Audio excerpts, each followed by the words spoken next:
नमस्कार दोस्तों। आज हम आप लोगों से बात करेंगे राष्ट्रीय आय पर, यानी नेशनल इनकम कैसे निकाला जाता है। ये बहुत ही कई लोगों को एक पेचीदा लगता है, बस ऊपर ऊपर से याद कर लेते हैं, बाकी समझने की कोशिश ज़्यादा नहीं करते हैं कई बच्चे। तो उन्हें बहुत ही सिंपल और सरल उदाहरण से आपको हम समझाने का प्रयास करेंगे। और मुझे पूरा विश्वास है कि हर कोई बच्चा जिसको हिंदी लिखने आता है, बोलने आता है, वो इसको भी समझ सकता है, चाहे वो 8 क्लास का हो, 7 क्लास का हो, या कोई प्रतियोगी परीक्षा का तैयारी कर रहा हो। तो बस इसको ध्यान से देखते रहिए। देखिए, नेशनल इनकम निकालने के लिए जो है हमको क्या निकालना पड़ता है, एनएनपी। और एनएनपी जानने के लिए हमको निकालना पड़ता है जीडीपी। जीडीपी का नाम शायद आप लोग सभी को सुने होंगे। भारत का जीडीपी इतना है, इतना रेट से बढ़ा है, इतना परसेंट बढ़ा है। तो ये तमाम खबरें जो हैं आप सुनते रहते होंगे, लेकिन अगर यदि आप पढ़ते हैं तो थोड़ा सा भी अगर इकोनॉमिक्स में इंटरेस्ट रखते हैं तो सबसे पहले हम बात करेंगे आगे जीडीपी को समझने का प्रयास करेंगे, क्योंकि अगर जीडीपी समझ जाइएगा तो फिर नेशनल इनकम को समझना काफ़ी आसान है कि नहीं। नेशनल इनकम कैसे निकाला जाता है कि नहीं, वो जो है इसका एक तरह से हम कह सकते हैं कि नेशनल इनकम निकालने के लिए एनएनपी में से इनडायरेक्ट टैक्सेस को घटा देते हैं और सब्सिडी को जोड़ देते हैं। तो ये रटने वाली बात हो गई, इसको समझना है, इसको सीखना है कि नहीं, ये कैसे होता है। तो सबसे पहले हम बात करेंगे भारत के जीडीपी पर, क्योंकि जीडीपी जो है एक तरह से कह सकते हैं कि नेशनल इनकम का धुरी है, वही केंद्र बिंदु है, वो केंद्र है वो। तो आपको केंद्र को पकड़ना जरूरी है, केंद्र पकड़ लीजिएगा तो जाहिर सी बात है सब पर कवर हो जाएगा। तो जीडीपी जो निकाला जाता है एक वित्तीय वर्ष का निकाला जाता है किसी भी देश का। तो भारत में भी 1 अप्रैल से 31 मार्च तक का जो है इनकम को मतलब जीडीपी को निकाला जाता है कि इस फाइनेंशियल ईयर में कितना ग्रोथ हुआ भारत का, है ना। ये किस चीज़ का पर निकाला जाता है, तो भारत की सीमा के अंदर एक वित्तीय वर्ष में समस्त उत्पादित वस्तुओं और सेवाओं का अंतिम मूल्य का क्या है, योग्य है ये, है कि नहीं। है कि भारत की सीमा के अंदर, अब यहाँ पे सिर्फ भौगोलिक सीमा की बात नहीं कर रहे हैं। अब कोई आदमी मान लिया जाए कि भारत का है और सऊदी अरब में कमा रहा है, अमेरिका में कमा रहा है, इंग्लैंड में कमा रहा है, और वहाँ से पैसा जो है भारत को भेज रहा है कि नहीं, तो भी भारत के जीडीपी में ऐड हो जाएगा। या भारत का कोई कंपनी जो है जा कर के रूस में जो है काम कर रहा है, वहाँ से पैसा भेज रहा है भारत में, तो भी भारत के जीडीपी में इंक्लूड होगा। तो इसलिए यहाँ पे ध्यान रखिएगा, है कि नहीं, कि मैंने भारत के जो भौगोलिक सीमा है उससे परे और दूसरे देशों में भी जो अगर कोई आदमी काम कर रहा है और वहाँ से पैसा भेज रहा है किसी भी माध्यम से, है ना, तो वो जो है भारत के जीडीपी में ऐड होगा। तो सिंपल आप ये याद रख सकते हैं कि एक वित्तीय वर्ष में जो है किसी भी देश का उत्पादित वस्तुओं और सेवाओं के अंतिम मूल्य का कुल योग को ही जो है हम जीडीपी कहते हैं। इसकी गणना कौन करता है भारत में, भारत में इसकी गणना जो है सीएसओ करता है। सीएसओ का पूरा नाम सेंट्रल स्टैटिक्स ऑफिस, यानी कि केंद्रीय सांख्यिकी कार्यालय। ये बहुत इंपॉर्टेंट है, बहुत बार पूछा जाता है परीक्षा में, इसको ध्यान रखिएगा। ये प्रत्येक महीने पर अपना रिपोर्ट जारी करता है, प्रत्येक 3 महीने पर, यानी क्वार्टरली, है ना। तो एक साल में जो है 4 बार रिपोर्ट जो है जारी किया जाता है, और उन्हीं का जो औसत होता है वो एक मैंने वार्षिक तौर पे निकाल लिया जाता है फिर, है कि नहीं। तो इतना आप एक छोटा सा इसका परिचय जीडीपी का आप समझ गए होंगे, है ना। अब जो है जीडीपी का क्या करता है, जीडीपी के आधार पर किसी देश की अर्थव्यवस्था का आकार पता चलता है, यानी कितना, इसे हम जीडीपी के अकॉर्डिंग ही हम बात करते हैं कि भारत का अर्थव्यवस्था इतना लाख करोड़ का हो गया, इतना, इसे इस प्रकार से, है ना। इसे भारत का अभी अगर जीडीपी आकार देखें हम, है कि नहीं, जितना जो एक तरह से होता है, तो अगर हम देखेंगे तो 3.6 ट्रिलियन डॉलर का हो चुका है। यानी हालांकि पुराना आंकड़ा है, अभी लेटेस्ट अगर देखेंगे तो 4 पॉइंट समथिंग हो चुका है। यानी भारत का लक्ष्य था कि भारत का जो अर्थव्यवस्था है वो 2024-25 तक 5 ट्रिलियन डॉलर का लक्ष्य था, लेकिन उसको पूरा नहीं कर पाया है भारत ने। हो सकता है कि आने वाले 2-3 साल में जो है 5 ट्रिलियन डॉलर का अर्थव्यवस्था भारत हो जाएगा, लेकिन फिर भी विश्व में भी जो है चौथा स्थान है, ये पुराना डेटा है, 5वां स्थान। तो आपको ध्यान रखना है अभी विश्व में जो है भारत का अर्थव्यवस्था जो है ये 4th नंबर पे है, यानी कि विश्व की सबसे बड़ी चौथी अर्थव्यवस्था है भारत। सबसे पहला नंबर पर जो है अमेरिका है, जिसका अर्थव्यवस्था है 21 ट्रिलियन डॉलर का। चीन का 14, हालांकि ये बढ़ चुका है डेटा भी, इसका करीब हो चुका है 17 ट्रिलियन डॉलर, है कि नहीं, चाइना का। और अमेरिका का भी करीब 23-24 ट्रिलियन डॉलर हो चुका है। तो इतना आपको मोटा मोटा ध्यान रखना है कि नहीं। ये 2020 के आसपास का ही जो है डेटा है। आगे हम बात करते हैं तो आपको जो 1 ट्रिलियन डॉलर का भी आप सुनते हो कि भारत का इकोनॉमी इतना हो रहा है या विश्व का इतना है, तो आपको एक छोटा सा इसमें जानने वाली बात है कि 10 लाख बराबर जो है 1 मिलियन होता है, और 1000 मिलियन बराबर 1 बिलियन होता है, और 1000 बिलियन बराबर 1 ट्रिलियन होता है। यानी कि इसी को हम अगर इसमें लाख में बदलेंगे तो 1 लाख करोड़ डॉलर बराबर होता है 1 ट्रिलियन। तो ये बहुत चर्चित चीज़ है, आपको जानना ज़रूरी है, आप ज़रूर इसे ध्यान रखें कि 1 ट्रिलियन बराबर होता है 1 लाख करोड़ डॉलर, है कि नहीं। चलिए अब आगे चलते हैं हम अपना पॉइंट पे। अब हम बात करेंगे कि जीडीपी में क्या शामिल होता है और क्या नहीं, कैसे जीडीपी निकालते हैं, है कि नहीं। तो उसके पहले का कुछ ट्रेलर है, इसको समझना बहुत ज़रूरी है। तो सबसे पहले हमें जाने कि जीडीपी में क्या क्या चीज़ शामिल करते हैं और क्या शामिल नहीं करते हैं। तो देखिए यहाँ पे जो है अंतिम उत्पादित वस्तु का मूल्य शामिल होता है कि नहीं। जैसे कच्चा माल या आगत वस्तु का मूल्य नहीं। जैसे मान लिया जाए कि नई कार के मूल्य में टायर का मूल्य अलग से नहीं जोड़ा जाता है कि नहीं।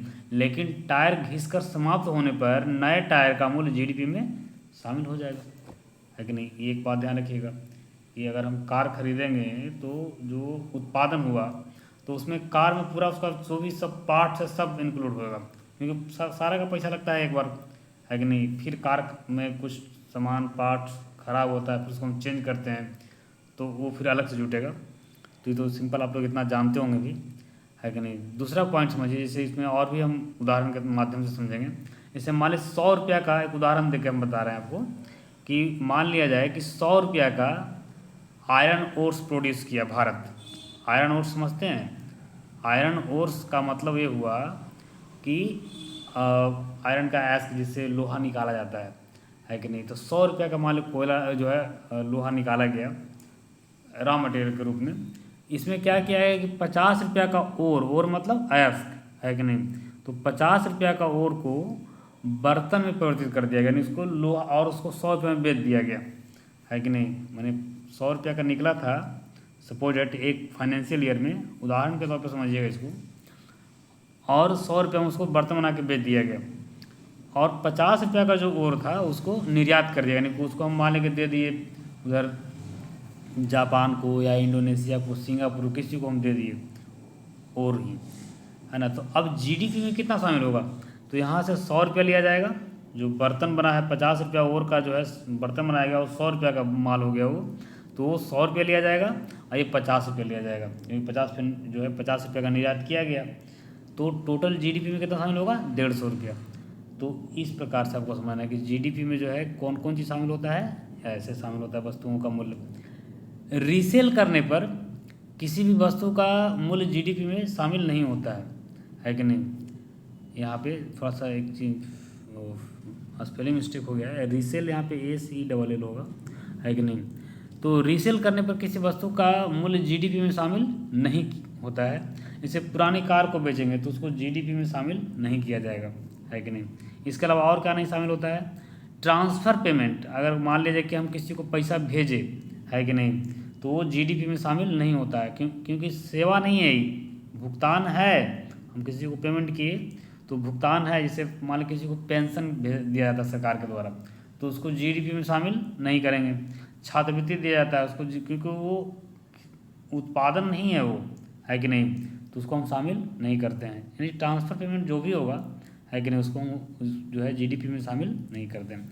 केयर इकोनॉमी जीडीपी में शामिल नहीं होता है। केयर इकोनॉमी में क्या होता है, सेवा है लेकिन भुगतान नहीं है। जैसे आपकी माँ, आपकी बहन, आपकी पत्नी जो भी है, वो घर में खाना बना रही है, घर का काम कर रही है, सेवा दे रही है, लेकिन उसको पेमेंट नहीं मिलता है कि नहीं? तो उसका जो कार्य का मूल्य है वो भी जीडीपी में शामिल नहीं होता है कि नहीं? अरे ये कोई आदमी अगर मुफ्त में बच्चों को पढ़ा रहा है तो सेवा तो दे रहा है, लेकिन वहाँ पे कोई मूल्य जो है नहीं ले रहा है, उसका कोई मूल्य उसको नहीं मिल रहा है, तो वो भी जीडीपी में शामिल नहीं होगा। तो ये चीज़ समझना है आपको, है ना? इसके अलावा और देखिए, संगठित क्षेत्र द्वारा उत्पादित वस्तुओं और सेवाओं का मूल्य शामिल होता है। जैसे संगठित क्षेत्र कौन हो गया? जैसे कोई पंजीकृत कारखाना है कि नहीं? मान लीजिए कोई लाइफ बॉय साबुन का उत्पादन कर रहा है कोई कंपनी एसी बना रहा है, कोई फ्रिज बना रहा है, तो इन सब इसके द्वारा जो उत्पादित वस्तुओं और सेवाओं का मूल्य है वो जीडीपी में शामिल होगा, है ना? अगला देखिए, अगला है कि असंगठित क्षेत्र द्वारा उत्पादित वस्तुओं और सेवाओं का मूल्य जीडीपी में अनुमानित होता है। देखिए बहुत मज़े की बात है यार, कि मान लिया जाए कि आप कोई घर पे बिस्किट का फैक्ट्री लगा दिए हैं, कोई उसका ब्रांड व्रांड नहीं, ऐसे ही बनाते हैं और गली गली घूम के बेच देते हैं आप।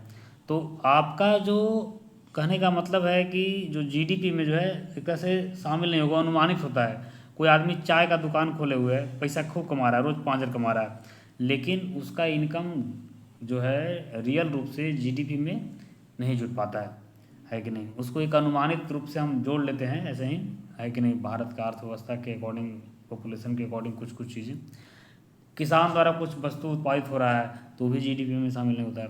तो अब आपको इतना समझ में आ गया होगा कि जीडीपी जो निकालने के क्रम में ये सब चीज़ें हैं, जो बहुत चीज़ें नहीं जुड़ पाता है, तो किसी भी देश का जो जीडीपी होगा ना, वो रियल नहीं हो सकता है, वो एक्यूरेट नहीं हो सकता है, क्योंकि बहुत चीज़ों को हम जोड़ ही नहीं पाते, जोड़ ही नहीं सकते हैं। बहुत मुश्किल काम है, बहुत टफ काम है कि नहीं? कोई रिक्शा चला रहा है, कितना कमा रहा है, उसका हिसाब कौन लेने जाएगा, है कि नहीं? खुद से बताएगा थोड़े सरकार को कि हमारा 2,000 रुपया कमाए या 200 रुपया कमाए, है कि नहीं? ना कोई सब बताने का कोई इंस्ट्रूमेंट है उस प्रकार का, कोई ऐसा मतलब हमारे पास मैकेनिक कोई ऐसा डेवलप नहीं है कि हम बता करके एक्यूरेट निकाल सकें, और ना इतना लोगों के पास ईमानदारी है कि नहीं, को ईमानदारी पूर्वक अपना इनकम बता सके, है ना? तो ये हम कह सकते हैं मिला जुला है कि जो है जीडीपी, हाँ एक मोटा मोटी हम निकाल लेते हैं आंकड़ा, बाकी एक्यूरेट नहीं निकाल पाते हैं। आगे देखिए, फिर है फॉरेन लैंड। भारत के फॉरेन लैंड के भीतर जो भी सेवाएं बेची जाएगी वो भारत के जीडीपी में शामिल नहीं होगा, है कि नहीं?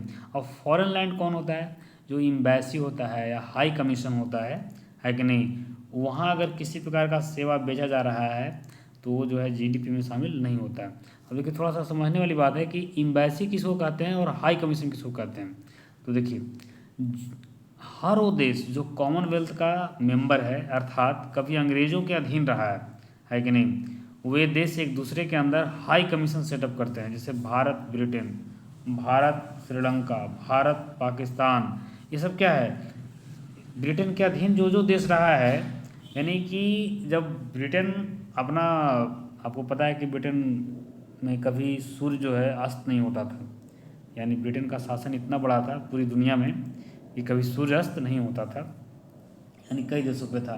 तो अंततः जब ब्रिटेन का मतलब एक तरह से उपनिवेश जब छीनने लगा, यानी सब देश स्वतंत्र होने लगे, तो उसने एक और लास्ट गेम खेला, है कि नहीं, कि जिस जिस देश को अपने अधीन रखा था उसको एक वर्ग में, यानी कि कहने का मतलब एक ग्रुप में बना करके जोड़ा कि हम जो एक कॉमनवेल्थ गेम अभी बना रहे हैं, कॉमनवेल्थ एक संगठन, और इसमें जो जो देश उसका मतलब गुलाम रहा था उसका सदस्य बना। हालांकि ये मतलब हम ये कह सकते हैं कि रिक्वायर्ड नहीं है कि कोई हर देश को बाध्यता है कि कॉमनवेल्थ का सदस्य रहे ही, एक स्वैच्छिक है। तो उसी में कई देश हैं जो अभी भारत भी कॉमनवेल्थ का मेंबर है कि नहीं, क्योंकि 200 वर्षों तक गुलामी जो झेला है अंग्रेज़ों का, है कि नहीं? तो यहाँ पे जो देश अंग्रेज़ों के अधीन रहे हैं उनके बीच और ब्रिटेन के बीच भी, ब्रिटेन के अधीन रहा है भारत, तो ब्रिटेन के बीच भी जो है हम क्या डेवलप करते हैं? हाई कमिश्नर यानी उच्चायुक्त इसको कहते हैं, है कि नहीं? बाकी जिस देश के साथ ऐसा संबंध नहीं था उसके साथ हम एम्बेसी सेटअप करते हैं, यानी कि राजदूत, है कि नहीं? एम्बेसडर वहाँ बैठता है ना? तो ये चीज़ आपको समझने वाली बात है, इसको समझिएगा। और यहाँ जो भी सेवाएं बेची जाएगी वो जीडीपी में शामिल नहीं होता है। अब इतना तो समझ गए होंगे आपकी जीडीपी में कौन चीज़ जोड़ा जाता है, कौन चीज़ नहीं जोड़ा जाता है। मोटा मोटी एक आइडिया आपको मिल गया होगा। अब हम आगे बात करते हैं कि जीडीपी की गणना कैसे करेंगे, है कि नहीं। तो जीडीपी की गणना 3 प्रकार से की जाती है।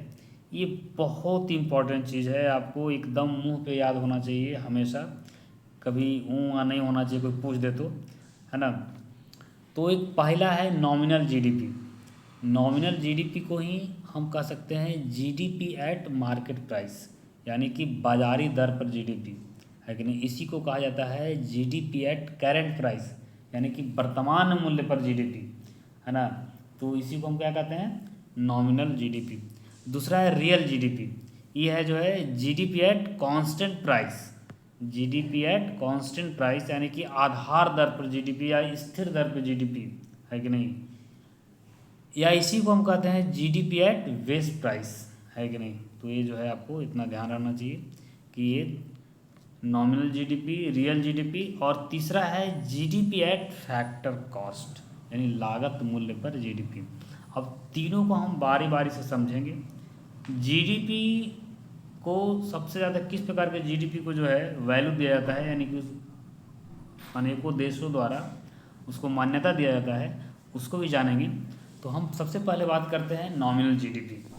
इसमें क्या होता है, नॉमिनल जीडीपी में, नॉमिनल जीडीपी में जो है इसमें वस्तु और सेवाओं का अंतिम मूल्य की गणना की जाती है। इसमें जो है वस्तुओं और सेवाओं के अंतिम मूल्य की गणना की जाती है। कब, यानी वर्तमान मूल्य पर, करंट मूल्य पर। देखिए अभी हम यहाँ पे बताए हैं, ये चीज़ ध्यान रखिएगा, ये जो है करंट प्राइस पर, है कि नहीं। यहाँ पे ये चीज़ ध्यान रखिएगा, करंट प्राइस पर, ये है बेस प्राइस पर, और ये है जो है जीडीपी एट फैक्टर कॉस्ट। तो ये दोनों में थोड़ा सा डिफरेंस है हल्का, तो ये दोनों को समझिएगा तो आपको ये दोनों तो ऐसे याद रहेगा, है ना। तो नॉमिनल जीडीपी में क्या करते हैं, जीडीपी को मार्केट प्राइस पे या करंट प्राइस पे जो है हम मापते हैं। तो इसको मापते हैं। देखिए नॉमिनल जीडीपी में क्या होता है, जैसे मान लिया जाए कि हम वस्तु उत्पादन करते हैं तो उस पर जो है जीएसटी लगता है। तो जैसे ही जीएसटी अगर बढ़ाया जाएगा, है कि नहीं, जीएसटी को अगर बढ़ा दिया जाएगा, जैसे मान ली कोई वस्तु पर 5% जीएसटी लग रहा है और उस पर हम 12% जीएसटी कर देंगे, तो जाहिर सी बात है वस्तु और सेवा का मूल्य क्या हो जाएगा, बढ़ जाएगा, है कि नहीं। जो वस्तु मान लिया जाए कि 10 रुपये में मिल रहा था वो हो सकता है 11 रुपये में मिलेगा, है कि नहीं, यानी उसका मूल्य जो है बढ़ जाएगा। तो जब मूल्य बढ़ेगा तो जाहिर सी बात है जीडीपी भी बढ़ जाएगा, है कि नहीं, उसका वैल्यू भी बढ़ जाएगा। तो जीडीपी वही तो है, अंतिम वस्तुओं का मूल्य है, वस्तुओं और सेवाओं का। यानी जीएसटी को और कम कर दिया जाएगा। इस अभी वर्तमान में देखिए जीएसटी को कम कर दिया गया है अभी फ़िलहाल 2025 में जो है दशहरा के पहले, यानी कि 22 अक्टूबर को जीएसटी को कम कर दिया गया बहुत सारी वस्तुओं पर। जिस पे 12% जीएसटी लगता था उस पर 5% कर दिया गया है मोस्टली पर, और कुछ वस्तुएं जो 18% जिस पे जीएसटी लगता था उस पर 12% की श्रेणी में डाल दिया गया है।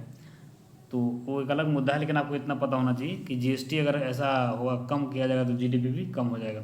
मुद्रा संकुचन होने पर, यानी किसी, जैसे मान लिया ऐसा होता है कि मुद्रा का मूल्य जो है, जैसे वस्तु बहुत ज़्यादा हो गया, है कि नहीं, इसमें भी होता है। या तो मुद्रा, मतलब हम कह सकते हैं कि मुद्रा संकुचन की स्थिति हो जाए तो उसमें भी जीडीपी क्या हो जाएगा, कम जाएगा। अगर मुद्रास्फीति हो जाए, है कि नहीं, मुद्रास्फीति हो जाएगा तो जीडीपी क्या हो जाएगा, बढ़ जाएगा। यानी मुद्रास्फीति का मतलब होगा तो क्या होगा, वस्तुओं का दाम क्या हो जाएगा, बढ़ जाएगा। तो जब वस्तुओं का दाम बढ़ेगा तो जीडीपी भी बढ़ जाएगा।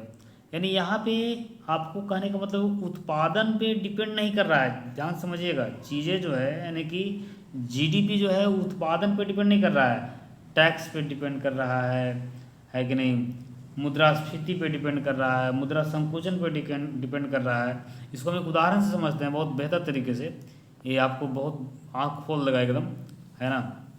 आँख तो ऐसे भी खुला हुआ ही है आपका, लेकिन आँख खोलने का मतलब कि अंदर से जो है, इसको हम कहते हैं ध्यान, है कि नहीं, आपको ध्यान में चला जाएगा ये, है ना।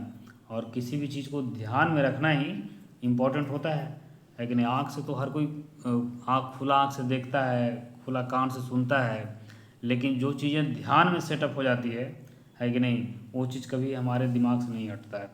तो आँख खोलने का मतलब यहाँ पे ध्यान खोलना।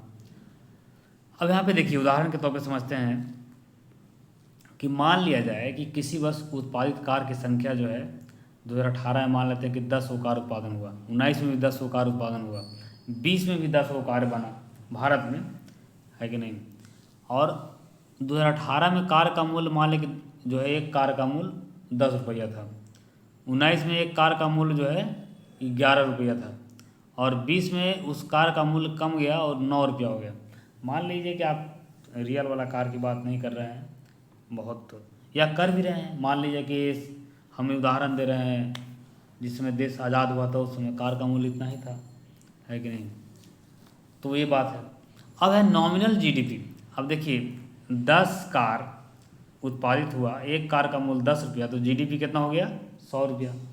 इसी प्रकार से 2019 में जीडीपी 110 रुपया, 11×110, और 2020 में जो है 10×90 यानी 90 रुपया। यानी कि नॉमिनल जीडीपी अगर निकालेंगे तो हम इस प्रकार से निकलेगा। यानी उत्पादन में देखिए कोई परिवर्तन नहीं हुआ, तीनों साल 2018, 19, 20 तीनों साल कार का जो है उत्पादन कितना रहा है 10 रहा है, कार का मूल्य बदला है उसका, है कि नहीं, और जीडीपी में क्या हो गया है परिवर्तन हो गया है। यानी यहाँ पे मार्केट यानी करंट प्राइस पे डिपेंड कर रहा है। ये नॉमिनल जीडीपी क्या होता है, करंट प्राइस में परिवर्तन हुआ तो जीडीपी में परिवर्तन हो जाएगा, सिंपल बात है। बात समझ आई।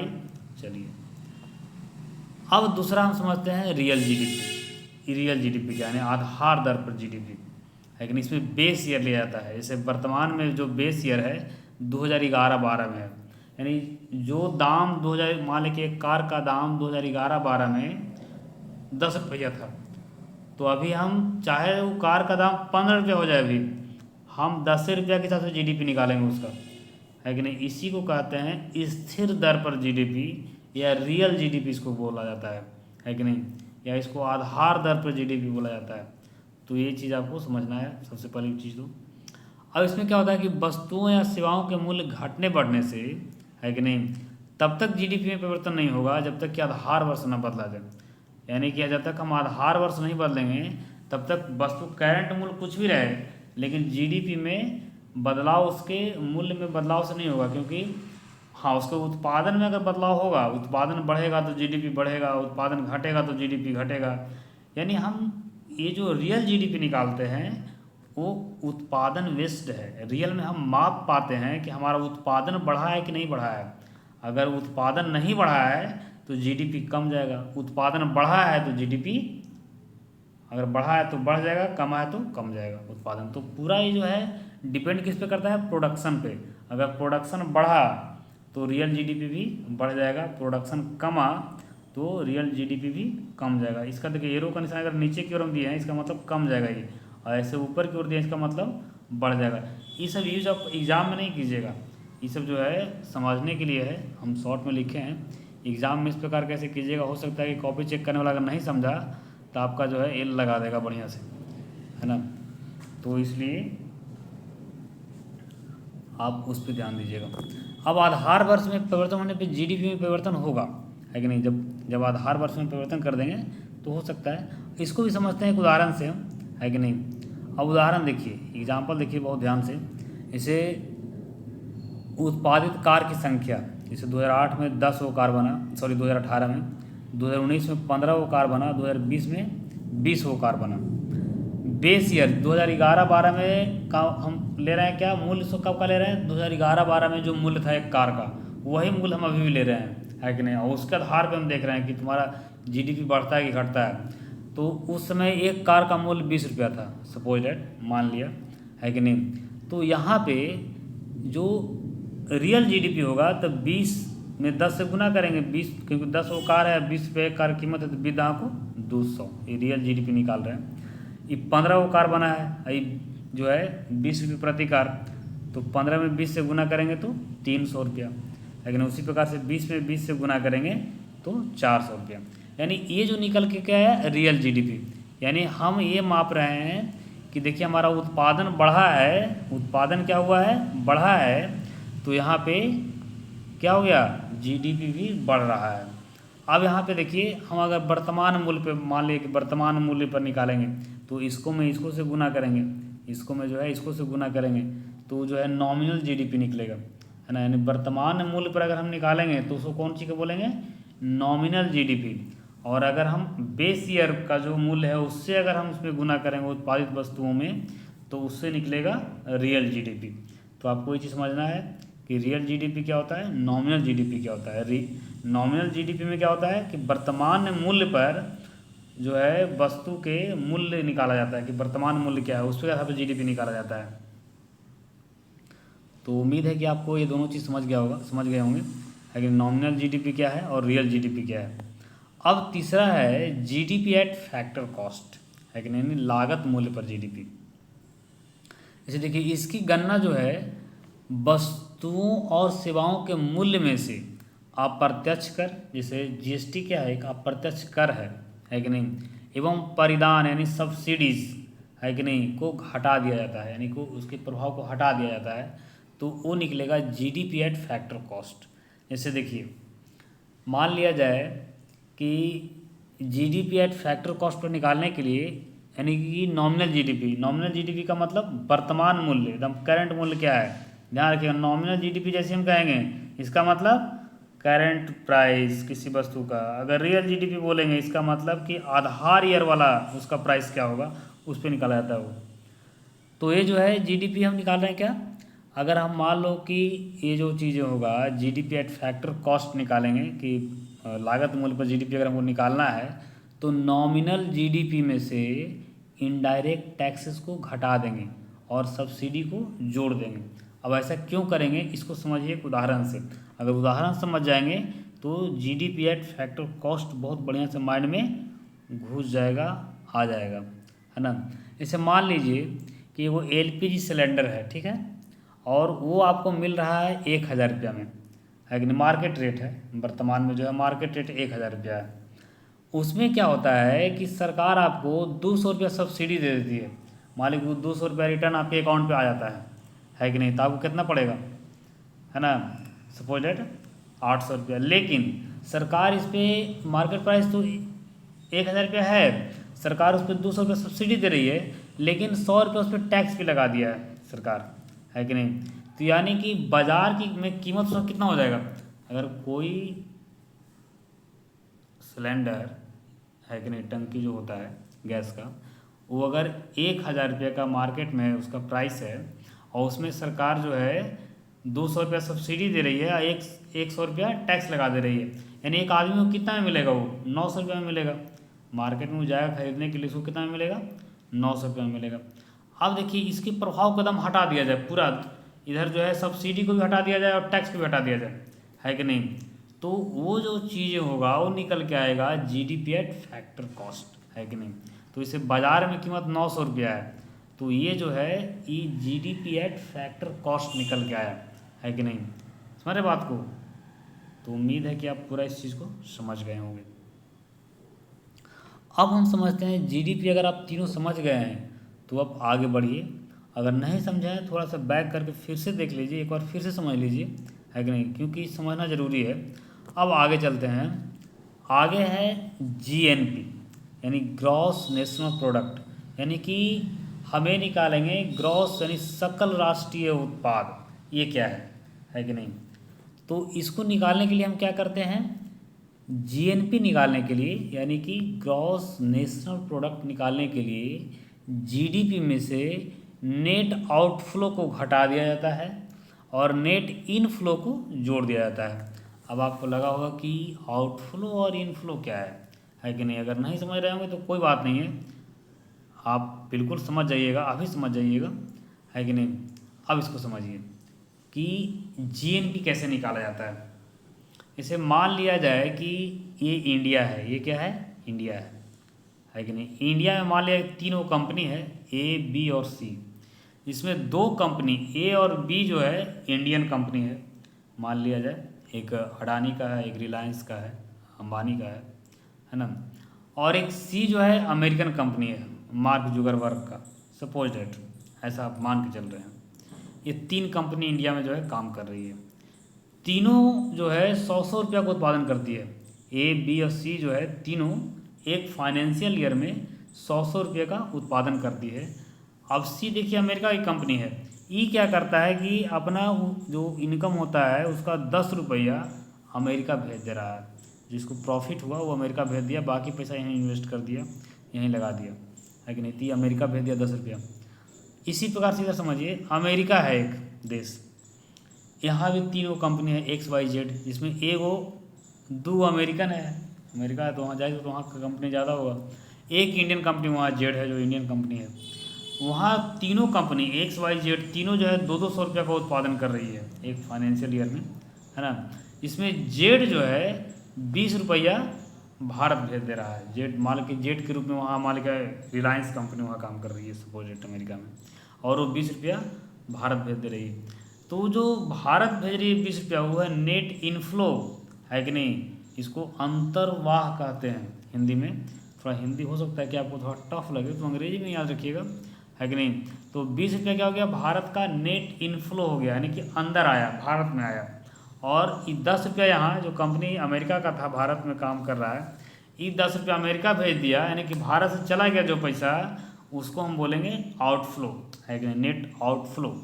तो जीडीपी में से जो पैसा नहीं जितना उत्पादन हुआ, है कि नहीं, से भारत में टोटल जितना उत्पादन हुआ उसमें से किसको हम घटा देंगे, नेट आउटफ्लो को, यानी कि जो दूसरा देश में चला गया पैसा, है कि नहीं, उसको हम हटा देंगे, और जो दूसरा देश से आया उसको जोड़ देंगे। अब एक उदाहरण से समझिए कि जैसे मान लिया जाए कि कोई आदमी अमेरिका में काम कर रहा है या सऊदी अरब में काम कर रहा है, और महीने महीने पैसा जो है भारत में भेज रहा है, अपनी फैमिली को भेज रहा है, ना कि सरकार को भेज रहा है, वो अपनी फैमिली को ही भेज रहा है, लेकिन वो समझिए कि भारत के जीडीपी में योगदान दे रहा है, जीडीपी को बढ़ा रहा है।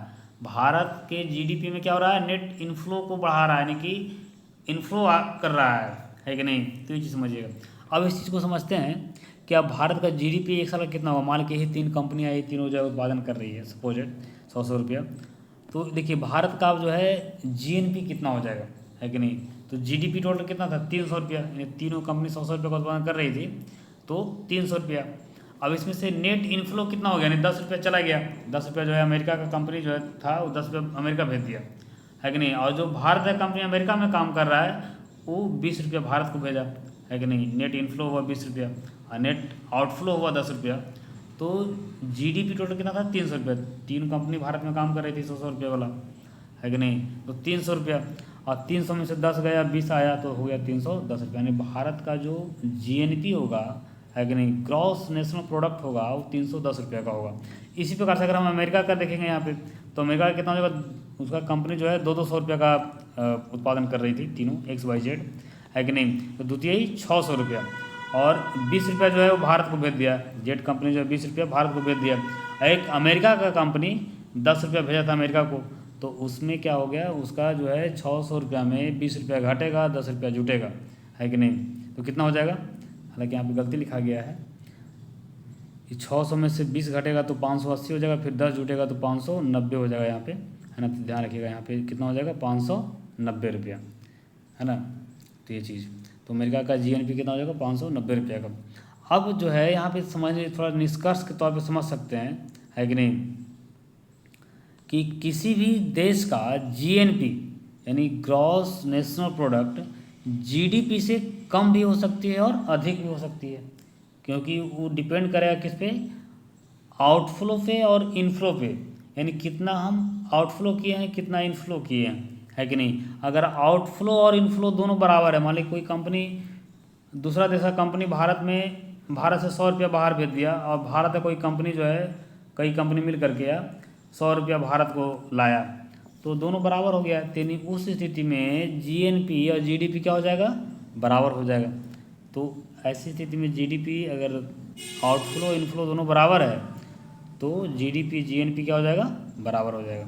यानी कि जीएनपी जो डिपेंड कर रहा है वो बाहर जो उत्पादन हो रहा है, यानी बाहर से जो पैसा आ रहा है भारत में, उस पर डिपेंड कर रहा है कि नहीं। यानी कि बाहर से पैसा आ रहा है, रियल में भारत का जीएनपी जो है, हम कह सकते हैं एक तरह से मतलब इनफ्लो ज़्यादा होता है भारत में, दूसरे देशों से पैसा आता है भारत में, लाखों लोग भारत के बाहर जाके काम कर रहे हैं, है कि नहीं।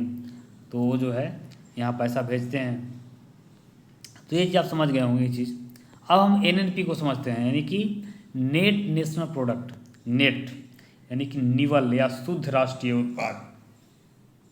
शुद्ध राष्ट्रीय उत्पाद कैसे निकालेंगे, इसको समझने के लिए हम क्या करते हैं कि एनएनपी बराबर जीएनपी, यानी कि जब जो ग्रॉस नेशनल प्रोडक्ट है उसमें से डिप्रिसिएशन को घटा देते हैं। अभी आपको लगा डिप्रिसिएशन क्या है, मूल्यह्रास क्या है, इसको समझने की जरूरत है। बस सिंपल चीज़ है, बहुत टफ नहीं है, बहुत ईजी है। थोड़ा सा माइंड को जो है कहीं इधर उधर चरने के लिए मत भेज दीजिए, इसको कॉन्सेंट्रेट कीजिए, समझ में आ जाएगा बिल्कुल। अब जो है मूल्यह्रास क्या है इसको समझिए। तो वस्तुओं के उत्पादन की प्रक्रिया में एवं सेवाओं को प्रदान करने में मशीनों तथा उपकरणों का प्रयोग होता है, आपको पता है। अब मान लें कि हम साबुन बनाएंगे तो साबुन बनाने के लिए मशीन चाहिए ना जी, हैं। अगर हम मान लिया जाए कि एसी बनाएंगे या कई जो भी हम कह सकते हैं कि उत्पादन किया जाता है जो भी वस्तु है कि नहीं, उसको बनाने के लिए क्या चाहिए, मशीन चाहिए। और मशीन चलते चलते क्या होता है, खिंचता है ना, है। तो खींचता है धीरे धीरे, खींच खींच के पुराना होकर फिर ख़त्म हो जाता है कि नहीं।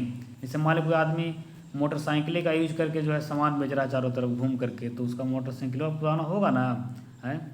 तो वो अपना क्या करता है कि जब वो कमाता है उससे पैसा, वो मशीन से कोई भी आदमी, तो उसका कुछ हिस्सा मशीन के नाम पे अलग रख देता है। यानी कि भविष्य में उस मशीन तथा उपकरणों को प्रतिस्थापित करने के लिए कंपनियां प्रत्येक वर्ष अपने राजस्व का एक हिस्सा अलग हटा कर रखती है, जिसे डिप्रिसिएशन कहते हैं, है कि नहीं। यानी अब मान लीजिए 100 रुपया कमाए हम, 100 रुपये में हम 10 रुपया जो है मशीन के नाम पर रख दिए कि मशीन 10 साल में ख़त्म हो जाएगा, पुराना हो जाएगा, काम लग नहीं रहेगा। तो हमको अगला 10 साल के बाद फिर एक नया मशीन लेना पड़ेगा, इसलिए हम पैसा उस हिसाब से काट करके अलग रखते हैं। तो जो डिप्रिसिएशन हुआ, जो मूल्यह्रास होता है कि नहीं। रियल में तो लगता है कि 100 रुपये का उत्पादन हुआ, लेकिन हम उसको न भी मानते हैं, क्योंकि 10 रुपया क्या हो रहा है, वो डिप्रिसिएशन हो रहा है कि नहीं, उसके लिए हटा रहे हैं। तो वही जो निकलता है ना, वो निकलता है एनएनपी। यानी कि जीएनपी में से डिप्रिसिएशन को हटा दो तो वो निकल जाता है नेट नेशनल प्रोडक्ट, है कि नहीं, इसको कहते हैं एनएनपी, है कि नहीं।